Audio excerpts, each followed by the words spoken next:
Dobrý deň, vítam vás na spoločnej tlačovej konferencii strany SAS, teda Sloboda a Solidarita a hnutia Obyčajní ľudia a nezávislé osobnosti. Na tlačovej konferencii vítam troch poslancov Národnej rady, ktorými sú Martin Klus, Juraj Droba za SAS a za Oľano Jozef Viskupič. Témou tlačovej konferencie je SAS a Oľano navrhujú rozšíriť právo voliť poštou zo zahraničia na všetky voľby a referenda. Pán Klus, nech sa páči. Ďakujem veľmi pekne. Príjemný dobrý deň, dámy a páni. Myslím, že už z názvu témy našej tlačovej konferencie je úplne jasné, kvôli čomu sme sa tu dnes zišli. Dohodli sme sa v rámci našej opozičnej spolupráce, že spoločne navrhneme, aby občania Slovenskej republiky mohli voliť poštou zo zahraničia vo všetkých voľbách a dokonca aj v referendách, nakoľko si myslíme, že takto je to správne. Viedli nás k tomu hneď 4 zásadné dôvody.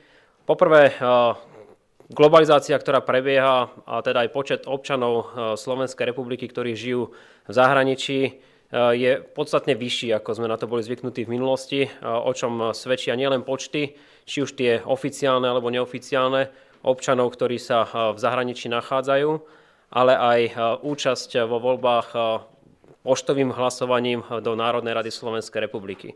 Druhá dôležitá vec, ktorá nás viedla k návrhu tohto zákona, je, že nám konštantne klesá účasť vo voľbách.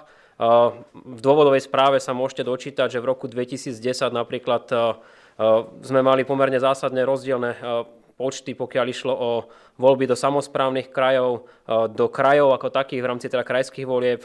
Úplne katastrofálna situácia je vo voľbách do Európskeho parlamentu a bohužiaľ trošičku nižšie čísla máme aj v prezidentských voľbách oproti voľbám, ktoré sme mali neskôr v roku 2014. Tretia veľmi dôležitá vec, kvôli ktorej sme sa rozhodli tento návrh zákona predstaviť, je fakt, ako som už naznačil, že účasť zo zahraničia nám neustále rastie. Tým je úplne jasné, že občania Slovenskej republiky využívajú svoje právo voliť zo zahraničia do Národnej rady Slovenskej republiky a je pre nás nepochopiteľné, aby toto zostalo zachované len pre tento typ volieb. Určite moji kolegovia povedia viac, ako to vidia napríklad s tým, že občania Slovenskej republiky nemôžu voliť svojho prezidenta zo zahraničia alebo poslancov Európskeho parlamentu, čo nám prípada úplne najabsurdnejšie. No a tu sa dostávam k štvrtému dôležitému dôvodu, a to je práve takéto ustanovenie Európskeho parlamentu, ktoré hovorí o reforme volebného systému v rámci Európskej únie a kde jedno z odporúčaní je, aby národné štáty umožnili občanom voliť zo zahraničia aj z tzv. Tretích krajín. Čiže nie len v rámci Európskej únie, ale aj mimo Európskej únie. To znamená, v našich končinách by to bola najmä voľba zo Spojených štátov, z Kanady, ale dnes už aj z Číny, Japonska a mnohých ďalších krajín. Sme jedna z mála krajín Európskej únie, ktorá toto napríklad vo voľbách do Európskeho parlamentu neumožňuje a preto je veľmi dôležité, aby sme v tomto prípade zahodili opozično-koaličné trička a naplnili to, čo by výrazne pomohlo občanom Slovenskej republiky, aj to, čo nám odporúča Európska únia. Ďakujem pekne, páni. Ďakujem.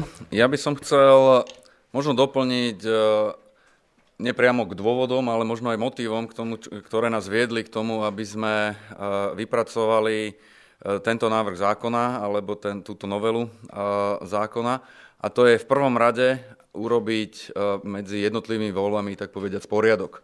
Máme tu de facto 5 typov volieb a zrovna v momente, kedy by sme sa mohli otočiť na občanov, ktorí pracuje sa s číslom asi 300 000, ktorí žijú mimo územia Slovenska, nemajú pri či už prezidentských, či už európskych voľbách, ale aj samosprávnych voľbách možnosť voliť zo zahraničia.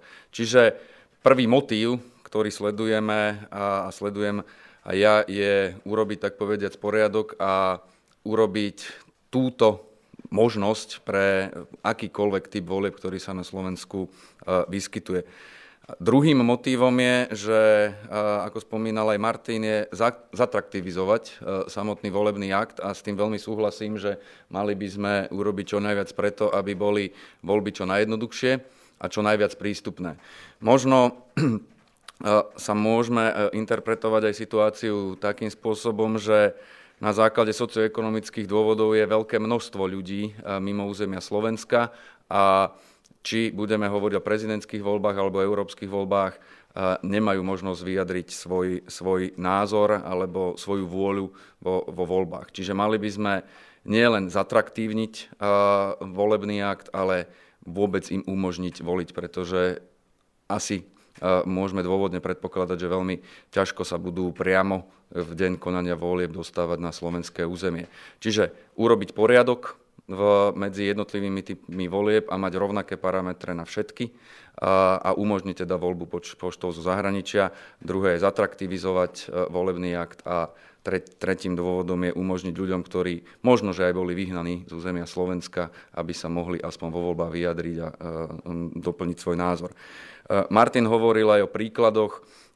Samozrejme, keďže medzi rôznymi typmi volieb máme jedny, je pravdou, že číslo, odkedy môžu ľudia voliť poštou, vzrastá.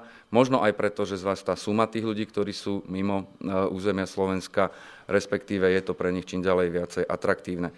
Chcel by som ešte na záver doplniť, že toto je stále ale analogový spôsob vyjadrovania vôle vo voľbách a myslím si, že tak ako tu stojíme, všetci budeme propagátormi toho, aby sme sa v nejakom časovom horizonte dopracovali aj k realizácii návrhu zákona, prípravy legislatívy a technických riešení pre voľby cez internet.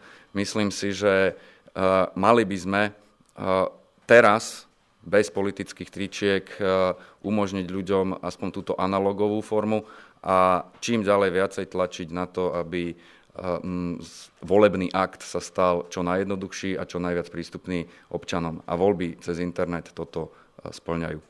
Ďakujem. Ja už len na záver pár slov, trošku som zachrypnutý dnes. Táto iniciatíva je z môjho pohľadu veľmi dôležitá a v mojej hlave sa bili vlastne také dva pohľady na tú vec. Jedna je, že či ľudia, ktorí dlhodobo žijú mimo Slovenska a možno sa už ani neplánujú vrátiť, majú právo sa vyjadrovať k tomu, kto ich bude zastupovať na Slovensku, ak dajme tomu už ani neprispievajú do systému.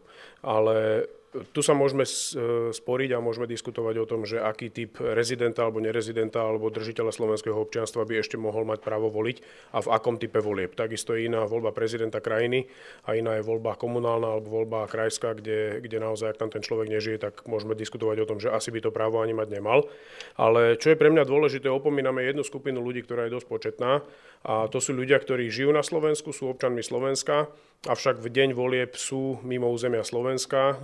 V rámci Slovenska sa to dá riešiť hlasovacím preukazom, ale mimo územia Slovenska neexistuje žiadne riešenie pre nich.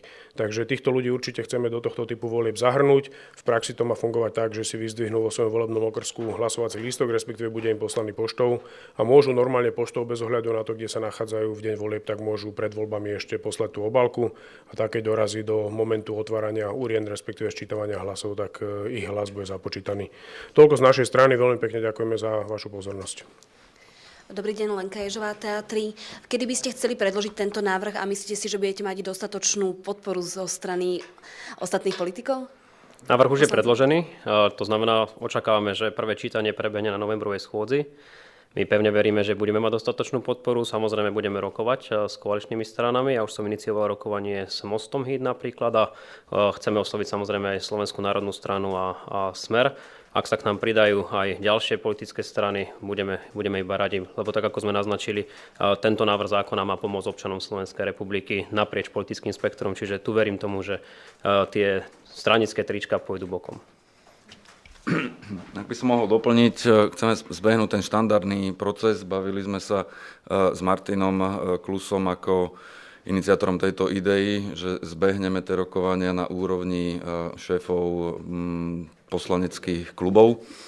Zároveň chceme urobiť aj takú troška vysvetľovaciu kampaň, takže budeme zasielať vlastne mail s dôvodmi každému jednému poslancovi bez rozdielu politického trička, akým spôsobom sa vlastne k tejto otázke stavia. A myslím si, že naozaj zdôrazňujeme to všetci predkladatelia, táto téma nemá politické zafarbenie. De facto ide o urobenie poriadku vo volebnom systéme a zjednodušenie volebného aktu. Takže neviem si veľmi predstaviť dôvody, prečo by to nemali naši kolegovia podporiť. Okrem toho, že to zrovna predkladá teda nie opozícia, ale koalícia, ale to je politikárčenie.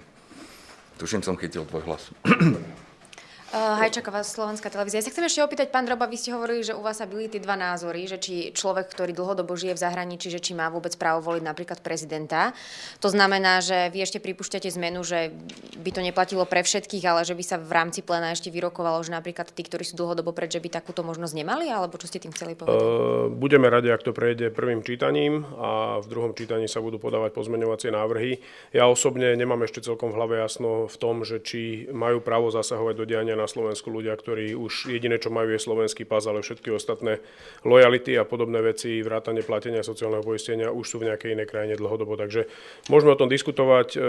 Viem, že toto bol taký najsilnejší argument, prečo by nemali voliť Slováci, ktorí žijú dlhodobo v zahraničí. Ja by som sa skôr prikláňal na tú stranu, že pokiaľ sú držiteľmi slovenského občianstva, tak by to právo mať mali, ale budem ochotný, ak toto bude podmienkou, prečo by mohli koaličné strany zahlasovať za náš zákon, tak určite sa budeme vedieť na tom dohodnúť. Ak môžem, tak to len doplním. Samozrejme, pozeral som si argumentáciu aj z iných krajín, ktorá súvisela práve s touto témou. Obzvlášť môže byť citlivé, že či majú voliť tí, ktorí žijú dlhodobo v zahraničí, napríklad v krajských alebo miestnych voľbách, komunálnych voľbách. No pokiaľ majú trvalý pobyt na území tohto mesta alebo tohto kraja, tak stále veríme tomu, že by sa mali mať možnosť zapojiť do voľby a teda vyjadriť svoj názor na veci verejné.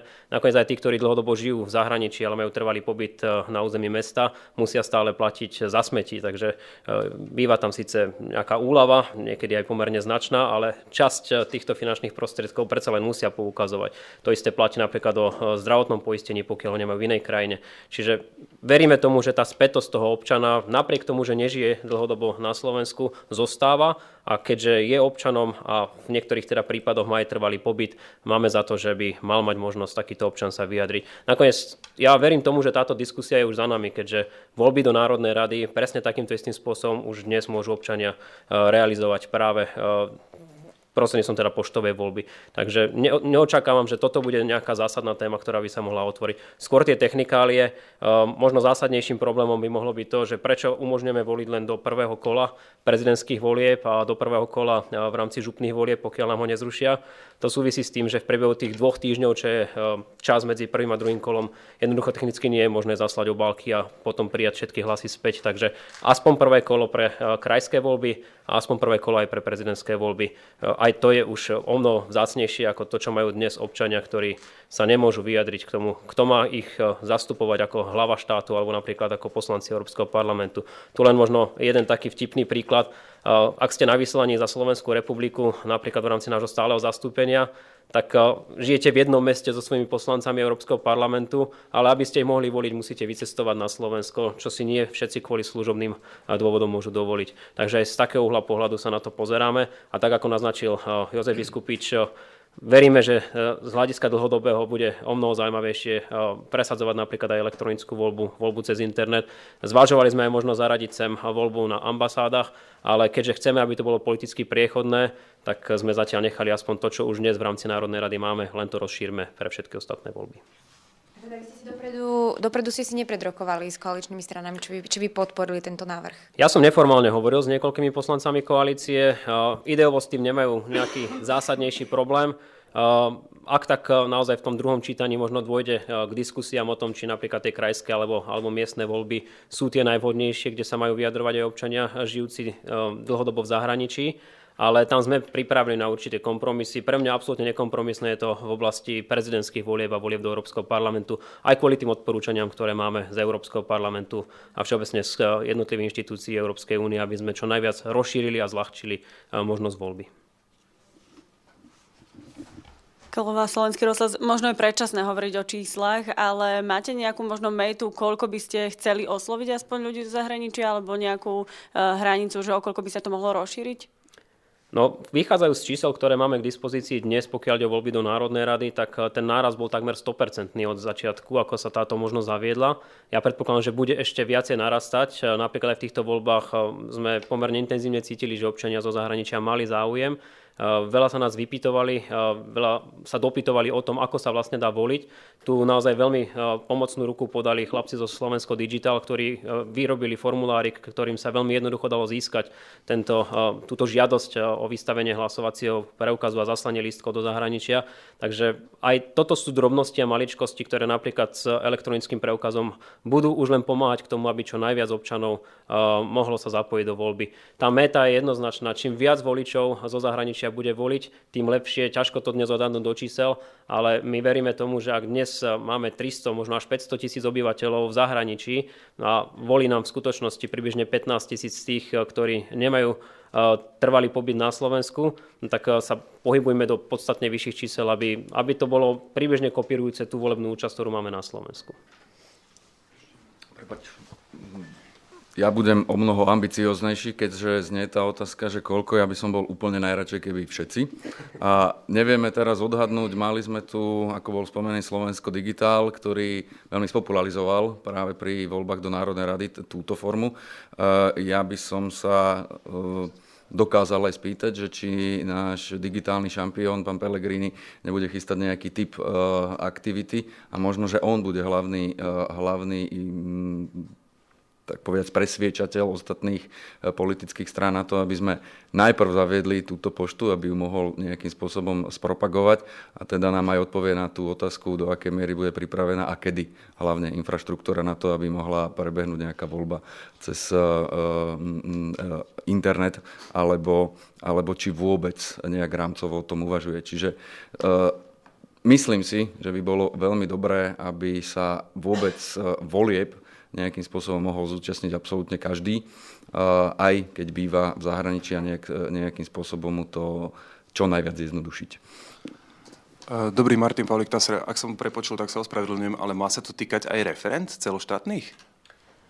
Áno, cieľom je, aby to bolo na všetky voľby, to znamená aj referendovú demokraciu. Tiež vychádzame z toho, že chceme posilniť tento inštitút v zmysle účasti. A ak tu máme neskôr viesť diskusie, tak ako ich začala viesť napríklad strana Sme rodina, alebo teda hnutie Sme rodina tým, že chce znižovať kvórum, tak v prvom rade sa bavíme o tom, ako umožniť čo najviac ľuďom, aby sa vyjadrili, či už áno alebo nie. Takže aj preto sme rozšírili túto možnosť aj na referendovú demokraciu. Celoštátne. Celoštátne.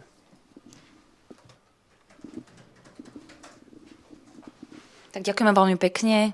Keď nie sú žiadne otázky, ďakujeme. Ďakujeme pekne. Dovidenia a pekný deň.